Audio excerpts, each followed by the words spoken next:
Meus amados irmãos, eu vos saúdo na gloriosa paz do nosso Senhor e Salvador Jesus Cristo. Eu quero, com toda a liberdade, trazer uma palavra para o seu coração.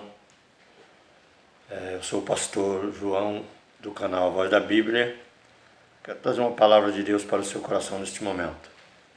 Eu quero ler no capítulo 5 de 1 Tessalonicenses, mas antes de ler esta palavra, eu quero pedir para você se inscrever no canal, dar o seu like, compartilhar o vídeo e fazer seu comentário. Quero ler no capítulo 5, depois nós vamos voltar um pouquinho para o capítulo 4 e continuar depois no final do capítulo 5. É uma palavra de Deus que fala a respeito da vinda do Senhor, fala a respeito do arrebatamento. E eu quero meditar com vocês nesta palavra. O capítulo 5, verso 1 em diante diz assim: Mas irmãos, acerca dos tempos e das estações, não necessitais de que vos escreva, porque vós mesmos sabeis muito bem que o dia do Senhor virá como ladrão de noite. Pois que, quando disserem a paz e segurança, então lhes sobrevirá a repentina destruição, como as dores de parto, aquela que está grávida, e de modo nenhum escaparão.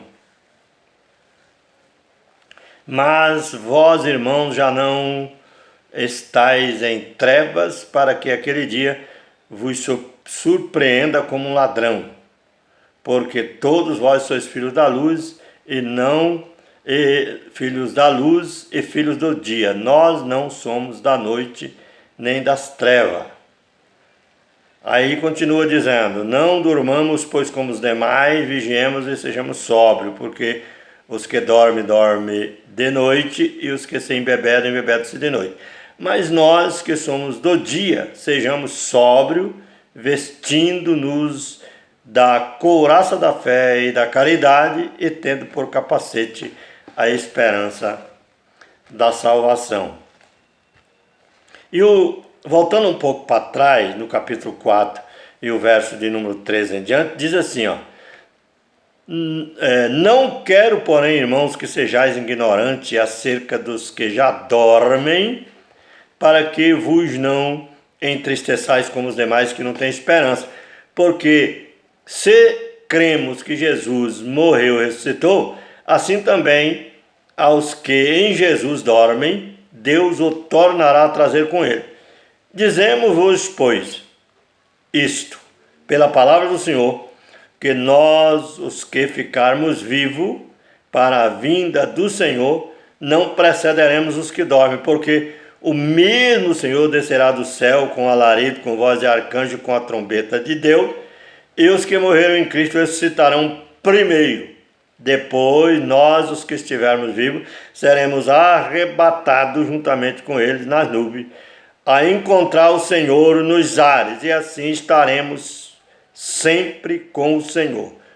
Portanto, consolai-vos uns aos outros com estas palavras. Aqui está falando da vinda de Jesus Cristo. E o apóstolo Paulo pregou, alertou o povo do Senhor para não serem ignorantes acerca dos que dormem, para que não venhamos a entristecer como os demais que não têm esperança. Porque se nós cremos que Jesus morreu e ressuscitou, também aos que em Jesus dormem, Deus tornará a trazer com ele. Dizemos vós, pois, isto, pela palavra do Senhor, que nós, os que ficarmos vivos, para a vinda do Senhor, não precederemos os que dormem. Aqui está falando, nós que estivermos vivos, aqueles que estiverem vivos, na vinda do Senhor, não precederemos os que dormem. Agora, o que eu quero? Eu quero parar um pouco, fazer um comentário com vocês em cima desta palavra. Olha bem o que a palavra está dizendo. Nós que estivermos vivos no dia da vinda do Senhor, não precederemos os que dormem. Aqui é onde está a questão, a moral da interpretação e da história bíblica. Quando ela é interpretada, devemos interpretar a palavra do Senhor. Está falando aqui no dia da vinda do Senhor, no dia do Senhor. Agora, se você buscar as referências bíblicas dentro da palavra do Senhor, você vai entender que o dia do Senhor, ele é o dia da vinda dele, para buscar o seu povo e punir todos os ímpios da terra, que é o reino da besta, que vai estar ativo no dia da vinda dele. Por quê?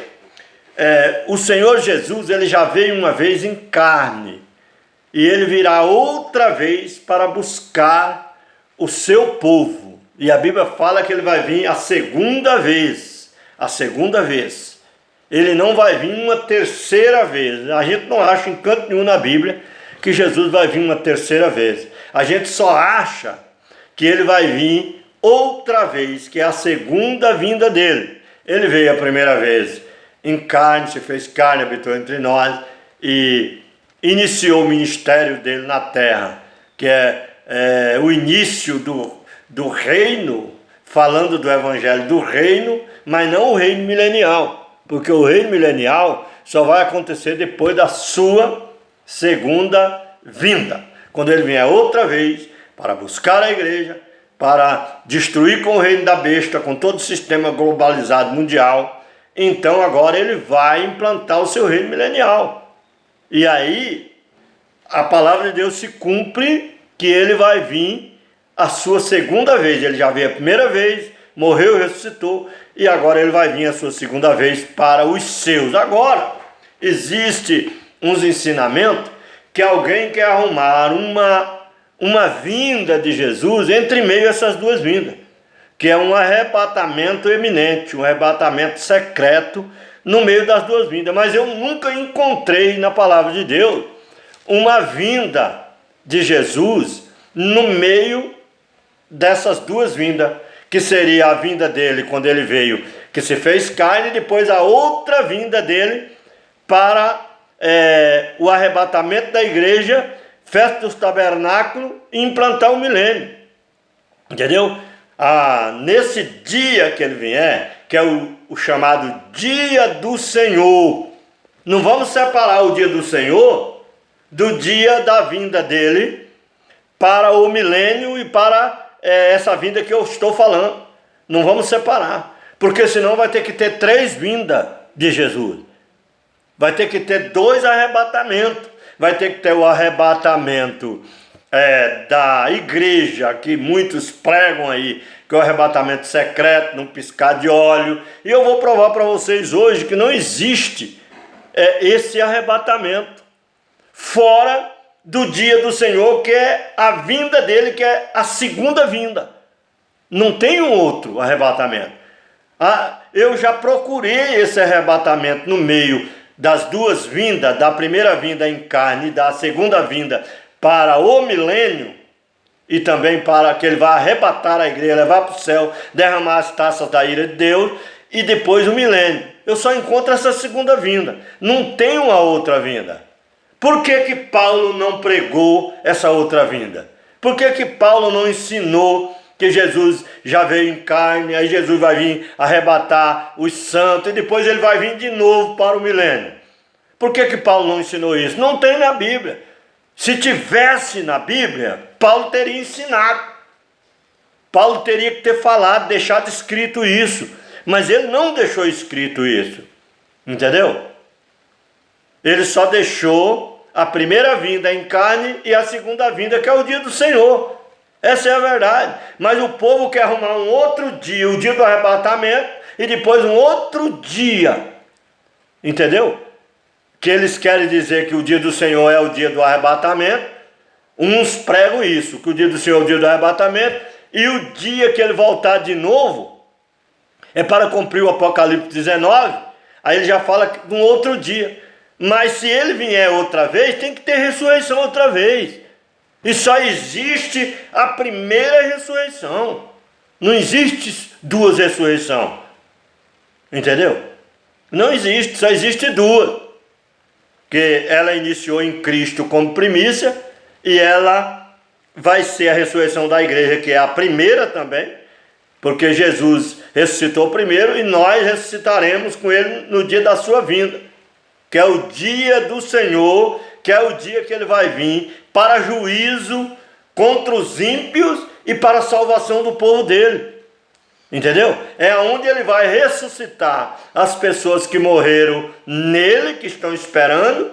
Eu só acho essa ressurreição no dia que ele vier para ressuscitar o povo, transformar os corpos daqueles que estão vivos em Cristo e julgar, entendeu? Derramar as 7 taças da ira de Deus, porque o povo mistura tribulação com ira de Deus. É por isso que eles tentam arrumar um arrebatamento no meio, um arrebatamento da igreja separado dos outros irmãos, quando ele vier para o milênio, quando ele vier para o julgamento das nações.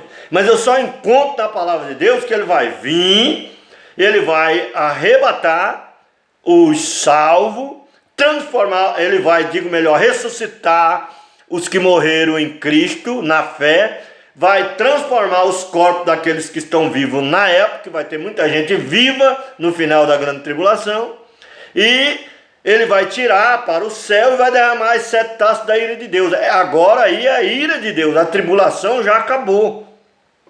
A ira do diabo contra a igreja já acabou. Ela encerra no dia do arrebatamento, quando Jesus ressuscitar os corpos dos fiéis, transformar os corpos dos fiéis, tirar para o céu. Agora vai vir a ira de Deus. A ira de Deus é a ira do Senhor Deus contra o reino da besta e contra o anticristo.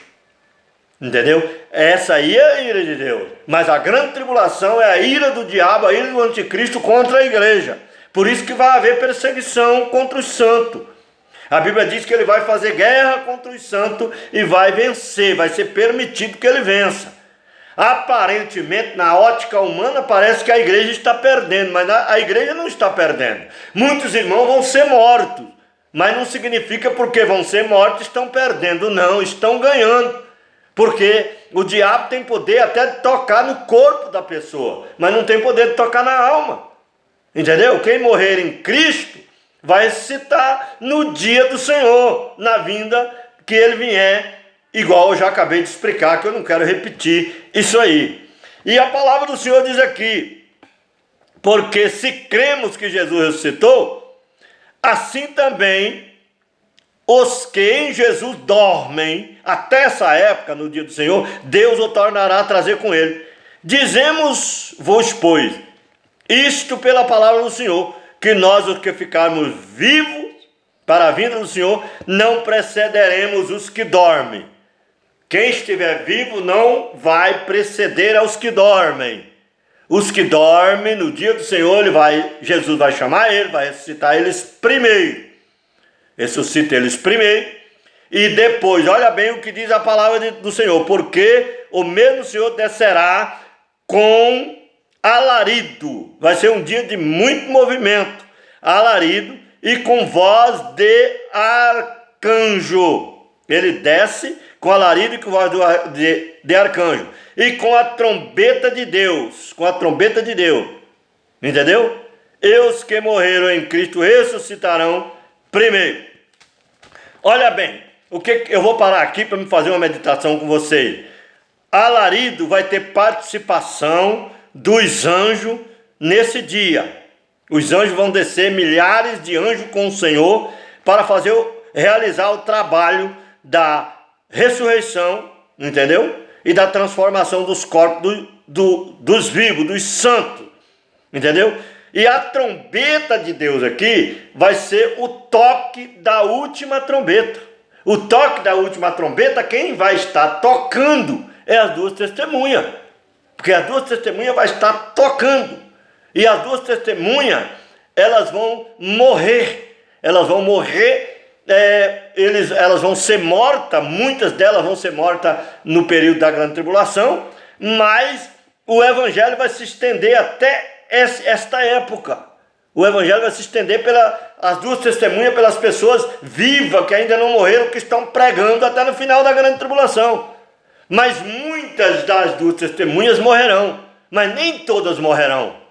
Porque a Bíblia diz que se o Senhor não abreviasse esses dias da grande tribulação, os 3 anos e meio, nenhuma carne se salvaria, o diabo destruiria tudo. Mas o Senhor vai abreviar os dias, as duas testemunhas vão tocar trombeta, porque o toque de trombeta aqui é pregação do evangelho.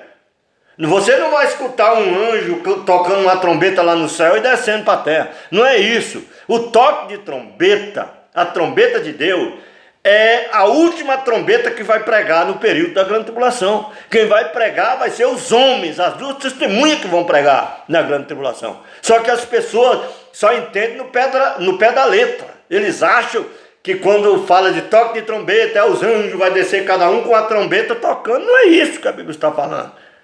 Toque de trombeta é pregação. Perturbe-se os moradores da terra. Tocai a buzina em Sião, porque perto está o Senhor. Tocai a buzina, pregai, anunciai, falai de Jesus, porque perto está o Senhor. Essa é a trombeta de Deus que a Bíblia está dizendo. Então nós temos que entender essas coisas, porque senão faz uma confusão danada, entendeu? Hoje mesmo eu estava lendo um comentário de uma pessoa, que a pessoa vai ser, a pessoa quando morre, ele já vai direto para o céu. E a Bíblia não mostra em canto nenhum que uma pessoa que morre vai direto para o céu. A pessoa vai para o lugar preparado para todos os que morreram em Cristo, tem um lugar separado para eles. E quem morreu no pecado vai para outro lugar. Entendeu? O Sheol é o mundo dos mortos. O mundo dos mortos ele é muito grande, mas ele tem divisões. Quem morre em Cristo na obediência vai para um lugar. Quem morre na desobediência vai para outro lugar. É isso. Aonde está Abraão, Isaac e Jacó? No Sheol. O Sheol é o mundo dos mortos, só que eles estão na ala do povo de Deus. Quem morre em Cristo vai para lá, para onde está Abraão, Isaac e Jacó. Essa é a verdade. O céu de Deus, ninguém subiu ao céu, senão aquele que desceu do céu, o Filho do Homem que está no céu. Ninguém sobe para o céu, só o Filho do Homem que está no céu junto com Jeová, com o Pai, entronizado, e alguns anjos, entendeu? Que são mais próximos do Senhor, que são as 7 vozes de Deus, entendeu? Que é os 7 anjos mais poderosos que está na glória. Esses aí se aproximam de Deus. Os demais não, os querubins que estão em volta do trono de Deus estão lá. Mas o resto, ninguém se aproxima de Deus. Fica diante de Deus, mas não fica perto do Senhor. Não. Porque o lugar onde Deus está assentado, somente Jesus, que rasgou o véu, entrou lá. Entendeu? Os querubins já ficam em volta do trono, mas não fica no mesmo trono onde Deus está. Somente Cristo entra no Santo do Santo. Ele entrou no Santo do Santo. Entendeu? Igual o sacerdote na terra. Quando Arão era sacerdote na terra, ele entrava no Santo do Santo de ano em ano. Entendeu? Que era uma tipologia de Jesus, que morreu, rasgou o véu e entrou no Santo do Santo. Só Arão podia entrar no Santo do Santo aqui na terra. Entendeu? Onde estava a arca do testemunho, onde estava os querubins por cima do propiciatório, e ali é o trono de Deus. Deus descia ali e falava com Arão. Jesus rasgou o véu, entrou lá, e Jesus, ele não entrou para sair imediatamente, ele entrou e se assentou à direita de Deus, como sacerdote eterno segundo a ordem de Melquisedeque. Ele está fazendo o trabalho de expiação dos pecados daqueles que se convertem ao Senhor. Só que ele está sentado, só que um dia ele vai sair, e ele está prestes a sair. Já se passou 2000 anos que Jesus está sentado à direita de Deus, quando ele voltou para o céu. Ele sempre viveu com o Pai, mas eu estou dizendo que ele veio aqui, se fez carne, depois ele voltou. Aí ele se assentou como sacerdote, ele está lá à direita de Deus. E ele vai sair do Santo do Santo Quando ele descer, aí é o dia do Senhor. Ele vai descer depois da grande tribulação, no final da grande tribulação. Ele vai vir, aí ele vai ressuscitar os que morreram em Cristo, vai transformar os corpos que estão vivos, repetindo isso aí, por mais uma vez, e então ele vai arrebatar. Olha bem o que está falando: os mortos ressuscitarão primeiro. Aí tem ponto e vírgula. Esse evento não vai ser num piscar de olho, emendado um no outro assim, o rapto, igual a gente ouve muita gente pregar. Não, os mortos ressuscitarão primeiro. Quem estiverem vivos vão ver que os que morreram em Cristo, nossos irmãos, nossos amigos, pessoas, nós vamos ver que ressuscitaram, se nós estivermos vivos. Se nós já tiver morrido nessa época, os irmãos que estiverem vivos vão ver que nós ressuscitamos.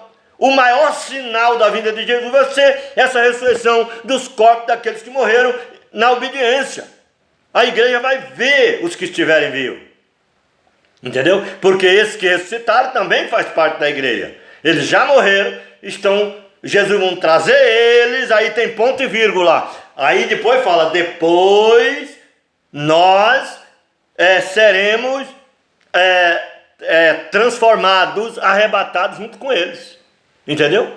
Aí que vem a transformação do corpo dos vivos, depois dessa ressurreição. Jesus vai chamar os que dormiram nele, primeiro, ressuscita, depois nós seremos transformados num corpo glorioso e seremos arrebatados todos juntos para o céu. Aí agora vem a ira de Deus, as 7 taças, que é o ponto principal que eu quero falar nesta oportunidade.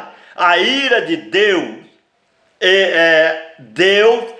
é aqui que Deus vai livrar a igreja. Ele primeiro vai citar os que morreram, transformar os corpos dos vivos, que faz parte da igreja, e aí ele tira da terra para derramar a ira. Por isso que a Bíblia fala que nós vamos ser livres da ira de Deus. A ira de Deus é as 7 taças, os 7 flagelos de Deus que vai ser derramado num dia de 24 horas, que não será dia nem noite, entendeu? E ele vai punir todo tipo de pecado, todo tipo de coisa errada do mundo, mas a igreja já vai estar com ele. Depois que terminar essa ira de Deus, num dia de 24 horas, que ele vai detonar com tudo aqui que o homem edificou, aí ele desce com a igreja. Mas vai sobrar muita gente que creu em Jesus, mas não faz parte da igreja. Muitas nações vão ficar intactas, porque não vão adorar a besta com a sua imagem. Aí Jesus desce com a igreja, julga as nações, separa as ovelhas dos bodes, que vai ter muito cabrito que vai ter que ser jogado no lago de fogo, entendeu? Aí ele vai separar, vai fazer uma separação das ovelhas dos bodes, as ovelhas para a direita, os bodes à esquerda. Aí é onde entra aquela palavra,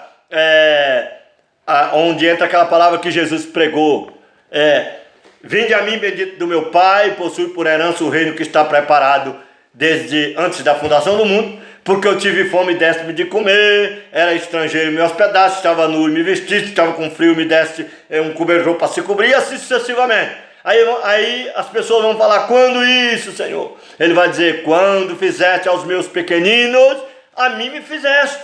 Esse aí é julgamento das nações. A igreja também está sendo galardoada, entendeu? Mas só que é julgamento da nação. Ele vai fazer uma separação dos cabritos das ovelhas. Aí os bodes, os cabritos vão ser lançados no lago de fogo e as ovelhas entrarão no gozo eterno. O gozo eterno aqui começa com o milênio. Aí vem festa dos tabernáculos, Jesus prende o diabo por 1000 anos e implanta o milênio. Aí as nações que estiverem físicas vão trabalhar, vão viver no milênio, trabalhando, edificando a terra de novo. A terra vai voltar a ser igual era no início, quando terminar o 1000 anos, isso aqui foi transformado em um Éden novamente. Vai ser uma bênção de Deus. Aí vem o juízo final, julgamento do grande trono branco, e depois o 8º dia, que representa a eternidade para todo sempre. Aí as nações que não morreram durante 1000 anos entrarão no gozo eterno fisicamente, viverão eternamente com o Senhor fisicamente, sem pecado, porque o diabo já foi destruído, lançado no lago de fogo, a morte também já foi lançada no lago de fogo. Tudo que se chama pecado vai ser apagado da mente humana e o homem viverá eternamente. Aí volta o estado da inocência, de novo, como era Adão e Eva antes de pecar. Como o diabo vai ser derrotado, aí o diabo não vai mais enganar ninguém. Aí todo mundo viverá eternamente com o Senhor. Essa é a verdade da palavra de Deus. Agora, eu não encontro esse arrebatamento antes. Aí o povo fala, mas Jesus vai vir como ladrão de noite. O que é essa palavra como ladrão de noite? Entendeu? Olha bem o que a palavra do Senhor, ela é muito clara em nos falar. Mas, irmãos, acerca dos tempos das estações, não necessitais que vos escreva. Já está tudo profetizado. Não precisa. Porque vós mesmos sabeis muito bem que o dia do Senhor virá como ladrão de noite. É um dia, irmão. É um dia especial, o dia do Senhor. Olha bem. Pois que quando disserem a paz e segurança, essa paz aqui e segurança vai acontecer no reino do anticristo. A paz e segurança. Vai estar seguro o mundo. Aí vem a repentina destruição. Entendeu? Sobrevirá a repentina destruição. Essa repentina destruição vai ser os dias abreviados. 3 anos e meio que vai ser abreviado. Aí quando o povo achar que tem paz e segurança, aí o anticristo mostra as unhas e vai começar a perseguir tudo que se chama Deus e objeto de culto. Vai ser uma perseguição em escala mundial contra o povo de Deus. A igreja sofrerá a tribulação. Aquelas que estão grávidas, como as dores de parto, aquela que está grávida. Uma pessoa que está grávida, ela sofre a dor de parto. A dor de parto aqui é a tribulação. Entendeu? Todo mundo que estiverem vivo, Deus está falando fazendo uma comparação, o sofrimento da igreja com a dor de parto. A mulher está sentindo dor, mas ela tem esperança que o filho vai nascer. E quando o filho nasce, ela fica feliz. Nós vamos sofrer tribulação se estivermos vivos, vamos sofrer com as dores de parto, mas estamos esperando como uma espécie de nascimento do Messias, que vai vir para nos tirar desse sofrimento. É como a criança nasce, a dor passa e a mulher fica feliz, porque mais um menino veio ao mundo. Assim vai ser a vinda do Senhor. Entendeu? Isso que nós temos que entender. Aquela que está grávida, e de modo nenhum escaparão. Ninguém escapa da tribulação que estiver vivo. Agora, da ira de Deus, tudo bem, eu já expliquei que Jesus vai nos tirar depois da tribulação, e aí ele vai derramar as 7 taças da ira de Deus. Essa é a verdadeira palavra do Senhor, que eu quero deixar para vocês. Agora, irmão, para de arrumar esse arrebatamento no meio antes do dia do Senhor, da vinda de Cristo, irmão. Porque só tem uma vinda depois da primeira vinda em carne. Só tem essa, que ele vai vir no final da grande tribulação. Não tem outra. Agora, se você arrumar outra e quiser concordar com a outra no meio, e essa outra que vai vir na grande tribulação? Ela teria que ser terceira vinda. Paulo teria que ter pregado uma terceira vinda, mas não tem terceira vinda. Só tem a segunda vinda do Senhor. Que Deus te abençoe e que o Espírito Santo, o Deus eterno, possa clarear a tua mente, esclarecer para você a palavra de Deus. Que Deus te abençoe.